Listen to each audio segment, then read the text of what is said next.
Friends మనోడైతే పరింపల్ అనేది చూపిస్తాడంట మీకు పులి వీడియో కావాలంటే కామెంట్ చేయండి. పులి వీడియో అయితే పెడతాం మీకు పరింపల్లు గురించి.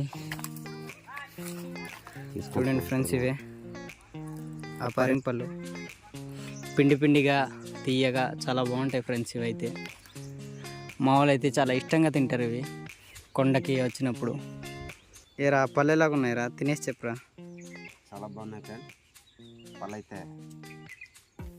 చాలా బాగుంటాయి. మీరు కూడా ఇలా తినుంటే కామెంట్ చేయండి ఫ్రెండ్స్. ఇలాంటి పళ్ళు ఎప్పుడైనా మీరు తినుంటే కింద కామెంట్ అయితే చేయండి. మా ట్రైబల్స్ అయితే ఎక్కువ ఇవి అయితే తింటూ ఉంటారు. ఈ సమ్మర్ సీజన్లో అయితే ఎక్కువ అవుతాయి ఫ్రెండ్స్ ఈ పళ్ళు అనేవి, పరింపళ్ళు అనేవి. మీరు ఎప్పుడైనా తినుంటే కామెంట్ చేయండి. సరే ఫ్రెండ్స్, మరెన్నో వీడియోస్ కోసం మా ఛానల్ని సబ్స్క్రైబ్